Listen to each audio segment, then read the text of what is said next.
CSK நிர்வாகம் வந்து தொலைநோக்கு பார்வையோட அணுகியிருக்காங்கன்னு தான் நான் சொல்லுவேன். ஏன்னா பார்த்தீங்கன்னா, தோனிக்கு ஆல்ரெடி 40 வயசு கடந்துட்டாரு. இப்போ நீங்க சொல்ற கான்வேயா இருக்கட்டும், ரஹானேயா எல்லாம் வந்து 35 வயசு தொடுறாங்க. இப்போ இது ருத்ராஜ் வைக்காகுண்டி தான் இவருக்கு 25 வயசு கீழே இருக்கிறாரு. ஸோ இன்னும் ஒரு 10 ஆண்டு காலம் வந்து சிஎஸ்கே வந்து வழிநடத்த முடியும்னா ஒரு யங்ஸ்டர் தான் போடணும். அதை யோசிச்சு தான் இந்த முடிவை எடுத்திருப்பாங்க. சிஎஸ்கே மேனேஜ்மெண்ட், தோனி எல்லாம் சேர்ந்து தான் இந்த முடிவை எடுத்திருப்பாங்கன்னு தான் நான் நினைக்கிறேன். சிஎஸ்கே வந்து இந்தியா சிமெண்ட்ஸ் நடத்துறாங்க. இந்தியா சிமெண்ட்ஸோட ஒரு டைரக்டரா தான் இருக்காரு மகேந்திர சிங் தோனி. அதெல்லாம் நீங்க பாத்துக்கணும்.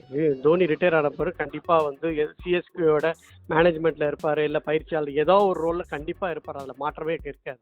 அந்த அந்த அந்த பயிற்சியாளராகவோ இல்ல கோச் இல்லைன்னா நிர்வாகத்துல ஏதாவது ஒரு சிஇஓ ரோலோ ஏதோ ஒரு ரோல் கண்டிப்பா எடுப்பாரு. அதுக்கு இப்பவே இந்த முடிவே வந்து அவங்க நிர்வாகமும் தோனியும் சேர்ந்து எடுத்த முடிவாக தான் இருக்கும்னு நினைக்கிறேன்.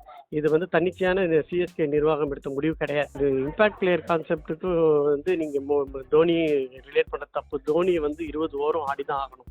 அப்போதான் வந்து அவங்க வந்து தோனி வந்து ஒரு பக்கம் ஜெயிக்கிறது தோக்குன்றது இருந்தால் முடியும். ரசிகர்கள் வந்து தோனியெல்லாம் இம்பாக்ட் பிளேயராக பார்க்க விரும்ப மாட்டாங்க. அது நிர்வாகத்துக்கும் தெரியும், எல்லாருக்குமே தெரியும். இது வந்து கண்டிப்பாக அவர் 20 ஓவர் இருப்பார். அவர் அது இல்லாமல் தோனி வந்து விக்கெட் கீப்பர். ஸோ 20 ஓவரும் அவர் ஆடுவார். அதில் எந்த மாற்றமும் இருக்காது. இம்பாக்ட் பிளேயராக வரதுக்கு வாய்ப்பே கிடையாது. செய்திகளை உடனுக்குடன் தெரிந்து கொள்ள உடனே சப்ஸ்கிரைப் பண்ணுங்க.